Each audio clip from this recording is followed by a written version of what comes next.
Hi, I'm Joe Hendricks, and I am a Nikon user for all my whole entire life, and I've been using the Nikon D750 for the last 9-10 years. Today, switching to the Z6II mirrorless camera. My first time going to a mirrorless camera ever. Never even shot a friend's mirrorless camera or anything else, and I wanted to talk to you about the differences between the DSLR and the Nikon Z6II and going mirrorless, and how awkward it is and how amazing it is at the same time. So my company is elopment.com. I shoot elopements for a living here in the Telluride area. That is all I do, is I shoot elopements, and I shoot the occasional landscape every once in a while.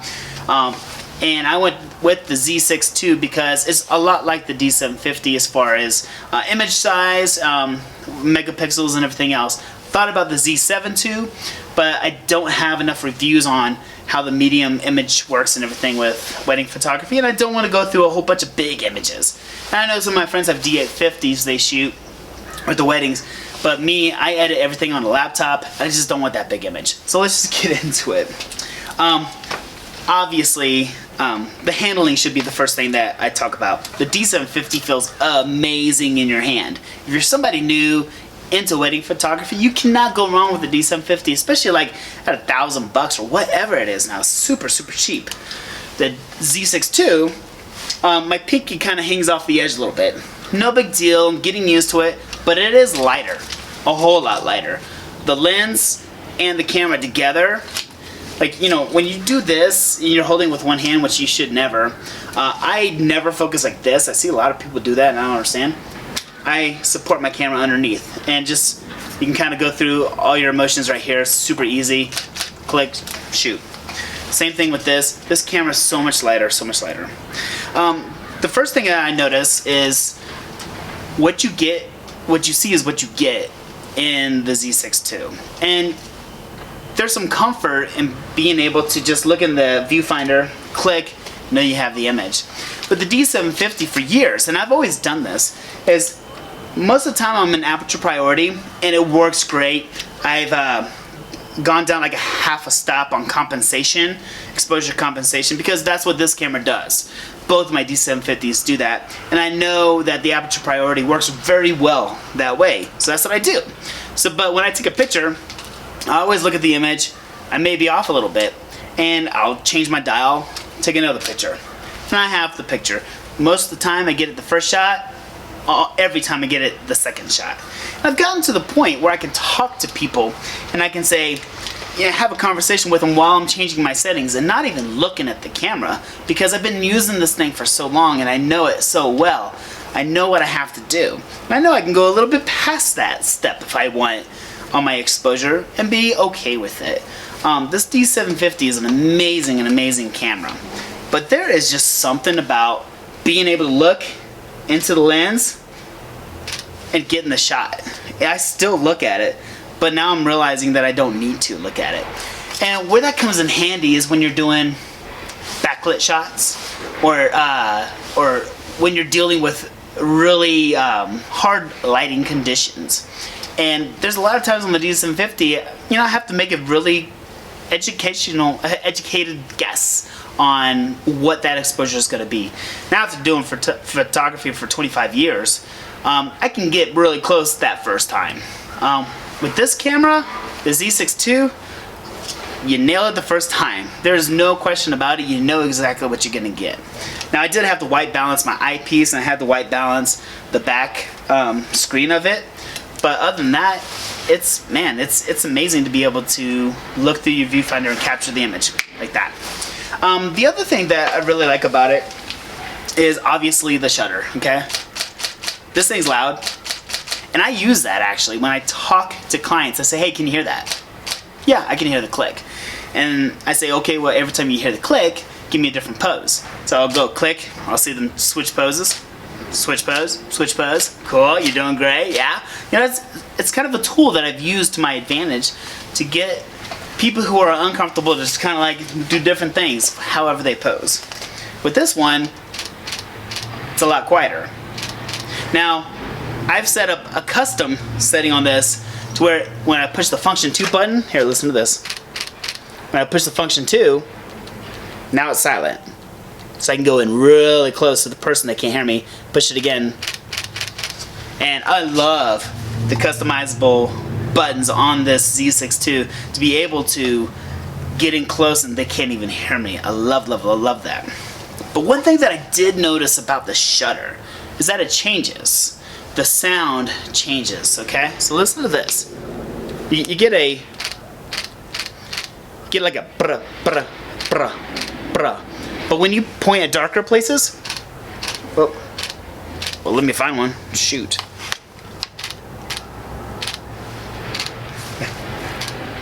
Okay, there you go. Now it's doing 1 click. So it goes from bruh, bruh, bruh, mechanical shutter to buh, buh, buh, which is electric shutter. And I put my camera on auto because I quickly realized that I can't go above 2,000th of a second in electronic shutter. So if your camera, your Z6II or your mirrorless Nikon camera can't go above 2,000th of a second, it's because you're in electronic shutter. So switch it over to mechanical and you can go up to 8,000th of a second. But what I noticed about this camera is that, and what I'm thinking is that it doesn't go below the focal length. So if you're at 200th of a second and you're shooting 200th of a second or I mean a 200 focal length and you're shooting at 200th of a second, it's gonna go bruh, bruh, bruh, and higher. So 8,000th of a second, it does the same thing. But once you get below that, it goes to electronic shutter, it goes and it just does the 1 click. And I kind of find that really handy because when I'm shooting too slow of a shutter speed, I notice that it starts doing 1 click. And then I look at my shutter speed, I'm like, okay, I'm down to 1/80th of a second. I'm down to 100th of a second. And it makes me very aware that I'm shooting at a slower shutter speed. And I like that. Even though the camera can handle a very slow shutter speed, because I've shot 200 focal length at 1/10th of a second with this camera and it handles it great. You still have to kind of like, position yourself and get ready for it and, click it. But it does return a sharp image, which is really super cool. But I just thought that was really neat that it switches at a certain shutter speed and allows you to realize mentally that, hey, I am shooting slower than the mechanical shutter will allow me. So I thought that was really cool. Another thing that is taking some getting used to coming from a DSLR is hearing the focus. Because when I have this D750 and I'm focusing from place to place, let's see if you can hear it.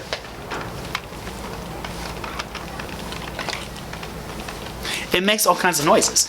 Like you can actually hear it focusing.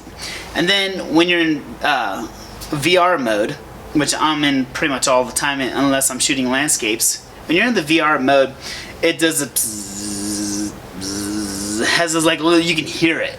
And it's almost like it's breathing or something like that. I don't know exactly how to explain it. But that's the weird thing with this camera. Is that the focus is completely silent. And that's not a bad thing. It's just something I'm not used to. So when you're tracking a bird or whatever, you hear that D750 go bzzz, making all kinds of sounds, click, click, click, click, click. Okay, you got it. With this one, you're silently tracking it the whole entire time. And I just, like for me mentally, that just has taken some time to get used to. I love it. It's super fast focus, super quiet focus, and I love it. And I'm not complaining. I'm just saying it's something that you have to get used to. But once you get used to it, it's a pretty amazing feature of the mirrorless camera that I've never experienced before. Another thing I noticed real quick is when I have a 35mm or something a lot wider on, I like to put my camera up high sometimes and shoot down on people. See how far this comes out, like a 90-degree angle? The Z6II, it only goes that far. I don't understand that. And for me, like shooting up, I can't see that screen right there, and I totally thought that it would be able to go further down, but it doesn't. But the opposite way, it works fine like this. That's the D750, the Z6II. you know, kind of does the same thing. So looking down, it's great. And what's even better about this camera is you can just click it and it clicks on the photo and you get the picture. With the D750, you have to go into live mode, and it's an awkward shutter, and I've never really understood it. And now that my D750 is getting old, the older it gets, the more it kind of comes up with error messages when I'm in live mode and trying to shoot that way, because it's like, look dude, I'm 10 years old, don't push me any further than you have to. That's what I feel that camera does. I haven't got a grip on the battery life yet. I have 2 batteries for each of my Z6IIs. The other Z6II is filming this whole entire thing, which is another thing that I've never been able to do with the D750, is good video. Like focusing with the D750 sucks on video big time. Z6II, it's super easy. I just stepped in front of this camera. I'm assuming it's focusing on me. If I'm in focus, you know it works. If I'm not, then I might need to re-look that when I get back. Another cool feature, which I really super like so far, is when you attach a speed light, like a SB910, and this is what I have. I noticed that the Z6II does not go above 200th of a second, which is really cool. Because when you're in the middle of a wedding and you're shooting the reception, which I hate, I never shoot receptions anymore because I'm an elopement photographer now. Woohoo! But when I did do that, I would accidentally click the back dial just a little bit every once in a while because I'm having fun, they're having fun, it's a good time. And then also I'm at 2/50th of a second, or I'm at 300th of a second, and you start getting that mechanical shutter black line in there, and that sucks. But with a SB910 attached to it and my flash pointed up for bounce lighting and everything, you don't get that because it doesn't go above 200th of a second. Now, when you attach a Young Nuo speed light or any other kind of generic remote trigger to it, or a speed light, it doesn't do that. It allows you to go to any shutter speed you want. So I think it's just a Nikon thing, talking to each other. The flash and the camera sync up very well, and the flash worked really well. I don't use flash as much these days, but I thought that was a really cool feature of it. Let me look at my notes.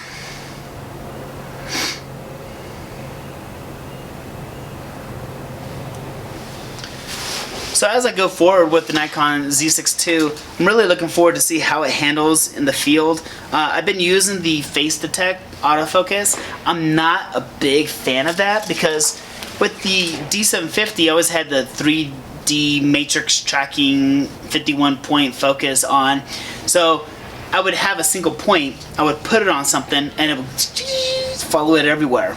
Now I'm sure the Z6II has that, I'm just not very familiar with it, and I know everybody's crazy about the eye detect. It's not something that I'm completely used to yet, but what I have been doing though, is it has this function, I'm in the wide L face.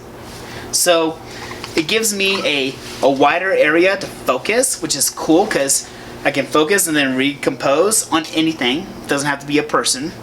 And I've noticed that if you're in face detect and you're focusing on regular stuff, it's looking for a face. And it doesn't always focus on exactly what you want it to focus on. So with the wide L face detect, it focuses on whatever. And as soon as a person walks into the scene, it focuses on the person. And I like that a lot. So that's something that's really cool. And I can reposition my little joystick anywhere I want to be able to move that box. And I'm a box mover. Like, I like to move boxes around my screen just to kind of see, to have control over that, because I don't like cameras just taking control over my subjects. I want to be able to control that. So that's nice to be able to do. The last thing I'm going to talk about right now, because this is just kind of an introductory, I haven't even gone out and shot a job with the camera yet, but I'm telling you what I like and what I don't like so far. The customizable buttons. Whew, man, you can customize anything. And if you're a gear geek like I am, you read the whole entire book and you read about every single function, like what is active D lighting and all this other stuff. Like you want to know about it because it makes your photography better if you know about all this stuff. But I love that I can switch from continuous focus to single focus with the function 1 button, which is what I programmed it to. I'm a back button focus person, so I do not focus with the shutter release. Anybody who does that doesn't understand back button focus, because once you understand it, it'll change your life. But I change it because the Z6II seems to not nail the focus all the time in continuous focus. Okay, it always wants to track something. So sometimes I just want it to show me that green box, let me know it's in focus. And then the button below, as I showed you earlier, is for the silent camera function. I love being able to do that. Another thing I do is I shoot a lot in aperture priority.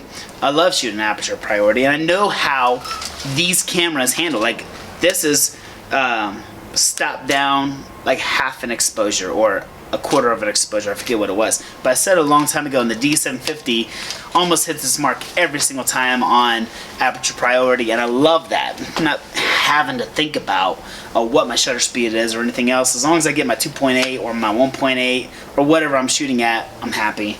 But what's really cool about this button is I put the little joystick, it still moves around my focus and everything, but when I push it in the center, it does a highlight aperture priority exposure compensation. So in other words, if I'm shooting somebody and I'm going for a silhouette and it's kind of trying to balance the people and the scene behind them, well, I push that little button on the back and it automatically exposes for the brightest thing in the whole entire scene. Perfect silhouette every single time. I just love being able to do that, because even though these cameras are amazing and aperture priority on Nikon is amazing, it doesn't always hit the mark. So being able to push that little button, just one little button, and it's right there, right by my thumb, being able to compensate for its mistake, it's amazing. I love it. I absolutely love it. So I'm getting used to the eye menu. I'm getting used to doing video and everything else, and I'm really looking forward to it. I have to say, when I first put that EVF or whatever it's called, the electronic viewfinder, the EVF, up to my eye, it was weird. And when I move it around and I see a little bit of a lag, it's weird. And you don't get that with the optical viewfinder, but what you see is what you get, and that's really cool. So I'm excited to dive into this. We've got two Z6IIs. I have the 35 to 1.8 filming me right now, the 7200 on this one. I'm never changing these lenses. They're gonna stay on there the whole entire time. I'm gonna put a macro on this guy, and if I need a macro, I'm just gonna use my DSLR. I do not want to switch these cameras out. I will say, yesterday when I got these cameras, I'm using the Sony TUF CF Express cards, which is like 1400 megabytes per second or something. It's already a bad card. I'm already sending it back to B&H Photo because it was a piece of crap, and every 20 photos that I took, it would say card error. And I mean, gosh, they're supposed to be some of the most reliable cards in the world, and people made a big deal about the one slot. Well, there you go. That one slot, if I would have had that card in there, it would have failed. So nothing's perfect. It's nice to have the backup with the 2-card system, and but I'm sending it back. I'm gonna get a regular card. So if you're a DSLR user and you want to go to mirrorless, and you're like me, you've never gone mirrorless before, but you want to see what it takes to go mirrorless, subscribe to my channel, and I will do my best to keep this going and keep telling you what my experience is. I'm not the best at commenting back on videos, but I will try in this instance, because I know it's important for people. If you have any questions for me, comment below and I'll get to it. I'm Joe Hendricks, and thanks for watching. See you soon.